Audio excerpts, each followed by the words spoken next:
geek out. Now is the part where I geek out. So I was thinking about this a while back, a few years ago, and I was like, you know what?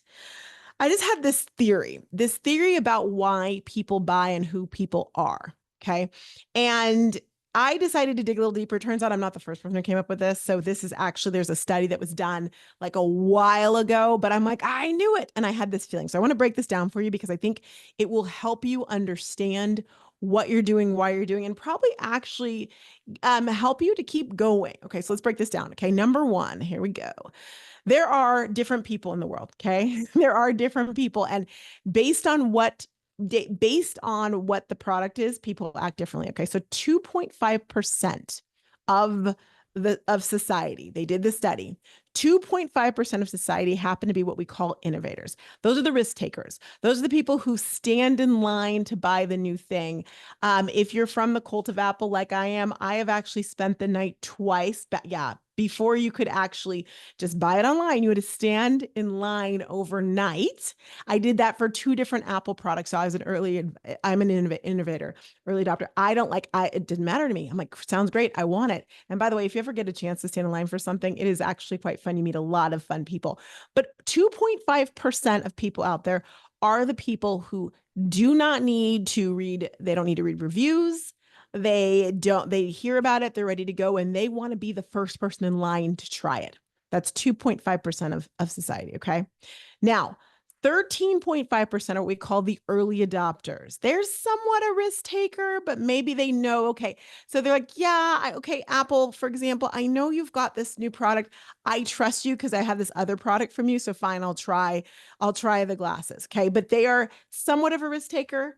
But they're not going to dive in without a little bit of like understanding about it. Okay. They like the idea of being just about first. That's 13.5%. If you're doing math right now, we've so far talked about 16% of the population. I'd love to know if you want to share with me, like, what do you resonate with?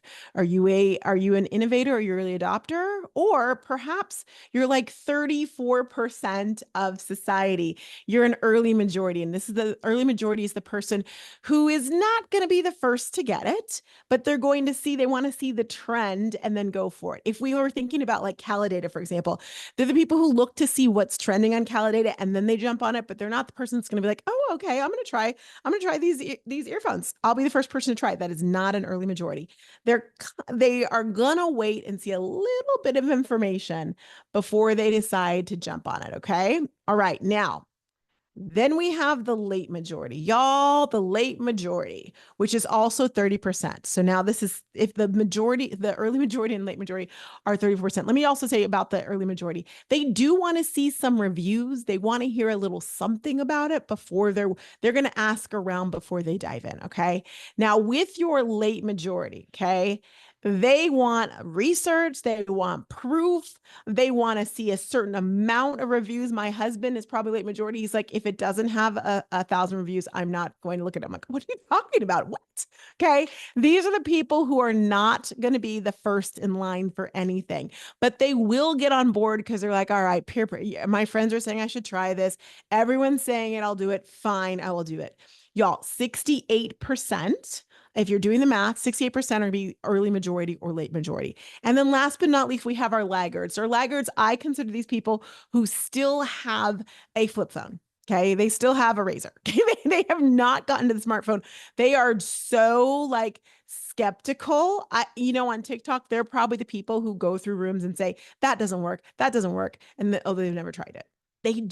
Change is not their thing and new things are not their thing. Okay. So I've broken down the percentage. Now for everything, it could be different. For example, someone could be in fashion, an early adopter, an innovator, and then when it comes to technology, they're a laggard. So this could be different for every type of genre or niche. Okay. Just know that. And so one person could be different things for all of them. But here's what's really interesting. I want to break down and show you this right here. Okay. When you think about innovation and adoption, and by adoption, I mean people buying your product. Okay. A lot of times we'll do something, we'll go live or even like do a video and we're like, oh my gosh, I did it once. I went live once or I went live for 7 days. I did 1 week and nobody bought what I wanted to offer. And I want you to remember that it might be the first time someone sees something, especially if you're pulling out new products. Why do we assume that just because we talked about it for 7 days, that person should be ready to buy it? When actually the science actually shows us that most likely, friends, when you're sitting there doing a live, especially as you begin, especially if it's a newer product, like if you're lucky, 16% will buy it. But really more like 2.5% of the people who are going to watch, you're going to buy it in that moment. Okay. You're going to have the other people, I would say your early adopters, your early majority, those are the people who are going to put it in their cart and kind of think about it. I had someone come through my room this morning and she said, I have been looking at vibration plates for a month and now I'm ready to buy. That makes perfect sense to me because that's how people think. And so you want to think that when you're going live, if you're consistent, you're going to hit up and you're going to get those innovators who are going to buy in that moment. You're going to get those early adopters. You're going to get those early and late majority, and you might even get the laggards. But you have to remember that when you're live, you're talking to all of those people. I don't want anyone to get upset if you're like, no one bought anything, because first of all, you're new to them. They don't know you from Adam or your voice from Adam if you're doing faceless. They're getting to know you, right? Not only they're getting to know you, they're getting to know the product. And you might be the first time that TikTok has bubbled that up into their world. So just remember that you're going to be getting a little bit of everything. I want to remind you as well, too, that since you know your viewers could be any of those categories, okay, you want to make sure that you realize that just because they haven't purchased this time does not mean it's not going to happen in the future. Okay. Now, I hope this helps a little understanding. Let me go ahead and go further. So when I realized this, I put together what I call the STB method. It is called the Spy Try Buy method. And I use this with like all sorts of things, y'all. This is in all of your lives, you should lead your audience to do one of these three things: spy, try, and buy. That way, you know you're addressing your early adopters, your innovators. You're addressing your early majority and your late majority, and you're also addressing the laggards. So spying, okay, they've come in here, they're spying. Some of them are skeptical. They don't know what's going on, but they're listening to what you had to say, right? Encouraging them to follow you, giving them permission to follow you is a major thing, because they're going to come back and they want to spy some more and they want to spy some more. And if they're following you, they'll get those alerts. Hopefully TikTok, that's going to let you, will give you them alerts. It's going to let you know that you're live. Okay. The second thing is encourage them to try it. And by try it, I mean, put it in their cart. Y'all, putting things in your cart. How many things do you have in your cart right now? Putting things in your cart is the way of them trying it on, kind of thinking, do I want this? Okay, maybe I'll see what it feels like in my cart. And when I come back tomorrow or next week and I see it there, I'm like, yeah, I want to get that. Encourage them to put it in their cart. And I would call them out, say, hey, listen, if you're skeptical, you're not sure, I'd really love for you to go ahead and put it in your cart right now. That way, when you think about it some more, it's there waiting for you, because there's nothing worse than you can't remember what that product was. And there's so many things on TikTok. And then, of course, give your early adopters and your innovators, although the innovators might not need permission to, but give them permission to buy. Let them know, if you love this, if you want to try it, you're going to go ahead and buy it. And walk them through that. Another thing I want to say about your triers, which to me, your triers, your early adopters and your early majority and your late majority.